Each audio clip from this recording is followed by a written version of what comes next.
राम राम सभी को भाई लोग, गुड मॉर्निंग। आज है 5 जनवरी और आज एक छोटा सा कार्यक्रम है अशोक नगर में, रामायण संगोष्ठी, जिसके मैं लगातार पोस्टर डाल रहा था इंस्टाग्राम फेसबुक पे स्टेटस पे। तो वो प्रोग्राम है, अभी फ़िलहाल हम हो चुके हैं रेडी। मैं भी हो चुका हूँ भाई, देख के बताना कैसा लग रहा हूँ। वैसे जम तो जाता हूँ मैं भाई, और सब लोग हैं। हमारी गाड़ी भी तैयार है, दादाजी जा रहे हैं बुआ जी के इधर, पापा भी जा रहे हैं और नीरज भी जा रहे हैं और हमारे गोपू डॉन भी जा रहे हैं। तो सब लोग चलते हैं पहले कार्यक्रम में। वैसे मैं लेट हूँ, मैंने जो टाइम दिया था उससे मैं लेट ही हूँ, हर बार लेट ही हो जाता हूँ मैं भाई। कोई ना, चलते हैं जल्दी से। अब वो नीरज भैया और आ जाएं फिर।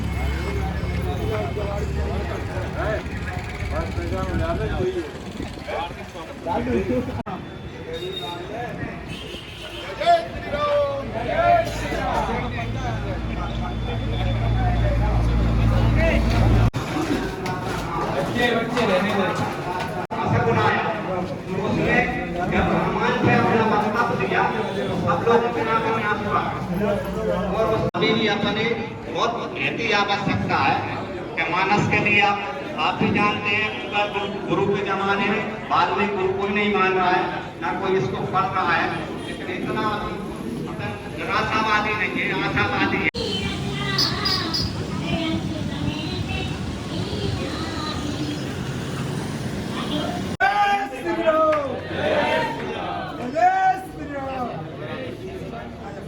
सभी लोगों के बाद में शाम को 4 बजे नाश्ता की व्यवस्था की गई है, कृपया आप। और हमारे रघुनाथ सिंह जी भाई साहब और रामकृष्ण भाई साहब अगर हो तो ठीक है, नहीं तो मुस्कान की मम्मी यहाँ पर विराजमान है, उनसे भी अनुरोध है कि वो भी उनके साथ में दोनों ही खड़े हो जाए, क्योंकि उन्होंने भी हम सभी को यह मौका ज्योतिर्लिंग की जो साइकिल से यात्रा की है, बड़ी ही महत्वपूर्ण और साहस भरी यात्रा है, जिसमें उन्होंने बिना मंगल में पूर्ण किया है। वाकई में बधाई और सराहना के पात्र है। तो यह मौका उन्होंने हमें दिया है यहाँ पर। और मुस्कान बिटिया ने भी यहाँ पर ऑस्ट्रेलिया और दक्षिण अफ्रीका के ऊंची ऊंची पहाड़ियों पर चढ़ करके जिस तरह से यहाँ पर हम सभी को गौरवान्वित किया है, रघुवंशी समाज के साथ पूरे जिले को गौरवान्वित किया है, उसके लिए सभी यहाँ पर आए और एक एक करके क्रमबद्ध जल्द से जल्द आए चलेगी। और जो मुकेश सिंह रघुवंशी जी और सभी। मैं तरुण रघुवंशी ग्राम मधीपुर से। मैं 4 धाम 12 ज्योतिर्लिंग की यात्रा करने गया था, जो कि 5 महीने में पूरी हो गई है और लगभग 18,000 किलोमीटर में साइकिल। तो पहले तो प्रेरणा की बात आती है कि प्रेरणा कहाँ से मिली। तो मैं लगभग लास्ट फेब, जो घर में प्राण प्रतिष्ठा हुई थी प्रभु श्री राम की अयोध्या, वहाँ पे गया हुआ था। तो वहाँ पे यज्ञ हुआ था और उसमें लगभग 8 से 9 दिन मैंने दिन रात सेवा दी थी, प्रभु श्री राम के चरणों में दिन रात सेवा दी थी। ये भी नहीं देखा था कि किस टाइम पे खाना मिल रहा है, किस टाइम पे सो रहा हूँ मैं। तो वहाँ से प्रभु ने प्रेरणा दी थी मुझे। और उसके बाद में मेरी दादी हैं, जो लगभग कई सालों से, मैं तो बहुत छोटा था तब से देखते आ रहा हूँ, वो घर पे जो अपनी बामी की मिट्टी होती है उससे 12 ज्योतिर्लिंग बनाते हैं। तो एक दादी को देखते हुए और एक अयोध्या से, तो मैंने ये प्रेरणा ली थी कि मुझे भी चारों धाम और 12 ज्योतिर्लिंग करने चाहिए। तो मैं लगभग 23 जुलाई को निकला था और 5 महीने पूरी करती थी। तो सबसे पहले तो जगन्नाथपुरी गया था, उड़ीसा, क्योंकि जिस टाइम पे मैं जा रहा था उस टाइम पे बोलते कि केदारनाथ और बद्रीनाथ जाना चाहिए, बट जिस टाइम पे मैं गया था वहाँ पे लैंडस्लाइडिंग हो गई थी, तो केदारनाथ बद्रीनाथ बंद थे, रास्ता उनका बंद था। इसीलिए मैं पहले अर्जुन ऐसे करते हुए मैं रामेश्वरम पहुंचा था, जो कि तमिलनाडु में है। तमिलनाडु साउथ में, जो दक्षिण भारत है, दक्षिण भारत जो है, वहाँ पे थोड़ी सी भाषा की समस्या आती है कि भाषा समझ में नहीं आती, क्योंकि मेरे पापा ने बहुत मेहनत करके, दिन रात खेत में मेहनत करके और मुझे पढ़ाया था। तो उनकी मेहनत का फल मुझे वहाँ मिला था कि मैं साउथ में थोड़ी इंग्लिश आ जाती है मुझे, तो साउथ में इंग्लिश से काम हो गया था मेरा, वहाँ पे लैंग्वेज की कोई दिक्कत नहीं आई थी। उसके बाद में फिर कर्नाटक में हनुमान जी का जन्म स्थान है हम्पी, किष्किंधा राज्य में, वो दर्शन किया था। और फिर महाराष्ट्र में 3 ज्योतिर्लिंग वो दर्शन किए थे। ऐसे करते हुए सोमनाथ, द्वारका और सब दर्शन करते हुए मैं केदारनाथ पहुंचा था, जो कि केदारनाथ बाबा पे सबसे पहले केदारनाथ गया था। और एक और क्या नाम है, धन्नो रानी, उसको मैं ऊपर तक केदारनाथ बाबा के चढ़ा के ले गया था, जहाँ पे लोगों की रूह कांप जाती है 23 किलोमीटर पैदल चढ़ने में, क्योंकि वो कभी घोड़े का सहारा लेते हैं और ज्यादा किसी के पास पैसे होते तो वो हेलीकॉप्टर का सहारा लेते हैं। तो मैं अपनी धन्नो को पैदल ऊपर केदारनाथ, इसको इतने दिन से साथ में चला रहा है, इतनी दूर ले गया है, तो थोड़ा सा और है 23 किलोमीटर में, ज्यादा से ज्यादा एक दिन लगेगा, तो इसको भी ऊपर ले गया। तो मैं उसको भी वहाँ ऊपर ले गया था। वहाँ पे दर्शन करके फिर मैंने उत्तराखंड के छोटे 4 धाम है, गंगोत्री, यमुनोत्री, बद्रीनाथ, केदारनाथ, ये सब दर्शन किए। और वहां से फिर मैंने दिवाली, घर से पहली बार दूर दिवाली मैंने अयोध्या में मनाई थी, जो कि प्रभु श्री राम का आशीर्वाद था, जहां से मुझे प्रेरणा मिली। उन्होंने पहली दिवाली में मुझे घर से बाहर वहीं बुला लिया था। तो 5 दिन की दिवाली मेरी अयोध्या में मनाई थी, जो कि मैं वहाँ बहुत ज्यादा खुश था। उसके बाद मैं अपनी यात्रा को पूर्ण करते करते मैं झारखंड पहुंचा, काशी विश्वनाथ, प्रयागराज, चित्रकूट और ऐसे कई बड़े तीर्थ करते हुए मैं बागेश्वर धाम भी पहुंचा था, जहाँ की मेरा एक और सौभाग्य हुआ कि गुरुजी से, जिन्हें मैं रोज मोबाइल पे देखता था और वहां देखता था, इतनी बड़ी किस्मत, इतना प्रभु का आशीर्वाद कि उनसे ऐसे सामने खड़े होकर बातचीत कर पाई मैंने, और उनका आशीर्वाद भी प्राप्त किया वहां पे। फिर वहां से मैं मथुरा गया और सब दर्शन करते हुए आखिरी में ओंकारेश्वर पर अपनी यात्रा खत्म की। और उसके बाद में मुझे कुछ लोग बोल रहे थे कि यात्रा खत्म हो गई तो अपनी साइकिल धन्नो को बस में और उसमें रख के ले आओ, बट मैंने बोला कि जब घर से शुरू की थी तो घर पे ही खत्म होगी। तो मैं ओंकारेश्वर से लेके घर तक का 450 किलोमीटर का सफर भी मैंने साइकिल से तय किया था और अपनी यात्रा को साइकिल वहां पे खत्म किया था।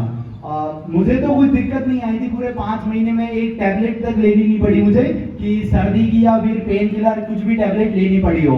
बट हाँ, धन्नो को थोड़ा बहुत प्रॉब्लम होती थी, क्योंकि उसको थोड़ी समस्या हो जाती थी, उसके टायर वगैरह पंचर वगैरह, तो वो सब भी हो जाता था। और अन्य धर्म के जो मतलब मुस्लिम लोग हैं, उन्होंने मेरी हर जगह मदद की थी। साइकिल में जो 1000-2000 का काम होता है वो उन्होंने फ्री में करके दिया था मुझे। और यहाँ पे मध्य प्रदेश में नहीं, दूसरे प्रदेश में जहाँ पे मैं लोगों को जानता नहीं, वहां पे मुझे अन्य धर्म के लोगों ने वहां पे मेरी मदद की थी। और बाकी तो लोग बहुत मदद करते ही थे। मुझे जैसे कोई माता जी मिल जाती थी, उन्होंने बोला कि आज यहीं रुकना, तो वो अगले दिन का खाना सुबह मेरे लिए 4:30 बजे उठ के खाना बनाती थी, क्योंकि मेरा टाइम था, मैं 5 से 6 के बीच में निकल जाता था। तो वो 4 बजे उठ के मेरे लिए खाना बना के पैक करके रखती थी। ऐसे ही मेरे साथ एक दतिया हुआ था, और एक आंटी थी हमारी परिचित थी, मतलब उनके हाथ में लगी हुई थी, उनका हाथ का वो शाम को ही ऑपरेशन करा के आई थी, और 5 बजे उठ के उन्होंने मेरे लिए खाना बनाया था, और सुबह से लेके शाम तक का खाना बना के रखा था उन्होंने मेरे लिए। तो उस दिन मुझे बहुत अच्छा लगा था, क्योंकि 5 महीने बाद, एक तो 4 महीने बाद मेरी माँ का हाथ का खाना खाया था, और वहाँ पर वो आंटी को देख के मुझे मेरी माँ की याद आ गई थी, क्योंकि वहाँ पर उन्होंने भी मेरे लिए इतनी मेहनत करके बनाया था। और बाकी सब तो प्रभु की इच्छा थी, मुझे तो कुछ हुआ नहीं, धन्नो को होता था, बाकी तो चलते रहता है सब, और प्रभु श्री राम का आशीर्वाद था सब। और बाकी अब मैं आप लोगों के सामने क्या ही बोल सकता हूँ, आप तो सब बड़े हैं, मुझसे सब ज़्यादा ही जानते हैं, तो बहुत छोटा हूँ। और एक बात और है कि जैसे मैं सारे तीर्थ कर रहा है, लगभग 2-3 ही बचे हुए हैं, पर जो मैंने घर पे देखा है कि सबसे बड़ा तीर्थ जो मतलब सभी को करना चाहिए, बड़े हो या बुजुर्ग हो, सबसे बड़ा तीर्थ अपने घर में होता है, अपने माता पिता, उनकी सेवा हमेशा करनी चाहिए। बस इन्हीं कुछ शब्दों के साथ मैं आप सभी का धन्यवाद करता हूँ, जो मुझे यहाँ पे बुलाया और मेरा सम्मान किया। अगर यात्रा के बारे में किसी को कुछ पूछना हो, जैसे तो मैं बोलने के लायक नहीं हूँ, क्योंकि आपके सामने बोलना तो बहुत बड़ी बात है, सब बड़े लोग बैठे हैं। अगर किसी को कुछ पूछना हो तो वो जरूर पूछ सकते हैं, मैं जरूर बता सकता हूँ। आंध्र प्रदेश श्रीशैलम सिटी में है, और उसके बाद में रामेश्वरम तमिलनाडु राज्य में है। उसके बाद में फिर महाराष्ट्र में 3, अकेले महाराष्ट्र में 3 ज्योतिर्लिंग है। एक छत्रपति संभाजी नगर, वहाँ पे है ग्रश्मेश्वर ज्योतिर्लिंग, और फिर एक भीमा शंकर है, पुणे से लगभग 150 किलोमीटर की दूरी पे भीमा शंकर, वो पहाड़ों के बीच में है, भीमा शंकर ज्योतिर्लिंग है। और एक नासिक पे, जहाँ पे बहुत सारे लोग गए भी होंगे, त्र्यंबकेश्वर ज्योतिर्लिंग, वो है। गुजरात में 2 है, सोमनाथ और नागेश्वर। और फिर उसके बाद में उत्तराखंड में एक है बाबा केदार, और उसके बाद फिर झारखंड में बाबा वैद्यनाथ, जो श्री रावण जी लेके गए थे उनको और वहाँ पे बिठा दिया था, तो वो रावणेश्वर और वैद्यनाथ जी वहाँ पे है। और एक काशी विश्वनाथ जी हैं, और उसके बाद में 2 अपने मध्य प्रदेश में, बाबा महाकाल और ओंकारेश्वर। बाकी तो सब जानते हैं, चारों धाम और सब मैं तो आपसे बहुत छोटा हूँ, सब लोग आप लोगों से प्रेरणा मिली है सब लोग। बहुत बहुत धन्यवाद सभी को। जय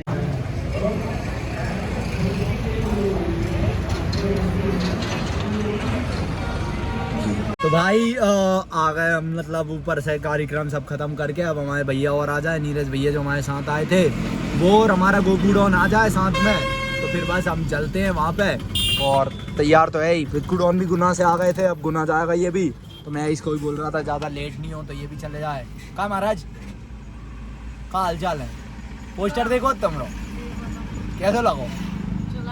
चल भाई, इसने भी बोला था मेरा फोटो भी लगना चाहिए, मैंने अलग से पोस्टर बनवा कर लगवाया इसका। तो भाई मैं तो घर नहीं गया, मैं तो वहीं से और यहीं आ गया बुआ जी के इधर में, क्योंकि बुआ जी हमारी कहीं जाने वाली हैं, इसीलिए मैं कल पूरे दिन घर पे अकेले मौज करूँगा। ये दोनों को भी स्कूल भगा दूँगा। ए भूतनी, इसको, ये तो स्कूल जाएगी, ये नहीं जाएगा, पर ये दोनों साथ में कोचिंग जाएंगे। तो भाई पूरे दिन घर पे मौज अकेले करूँगा मैं। लाइटिंग बहुत प्यारी है भाई, बहुत अच्छा लगता है। तो भाई चलो, आपको कैसा लगा ये रामायण संगोष्ठी का कार्यक्रम देख के, और मैंने कैसा बोला ये भी ज़रूर बताना। तब तक के लिए लाइक, कमेंट, शेयर और चैनल को सब्सक्राइब ज़रूर करें।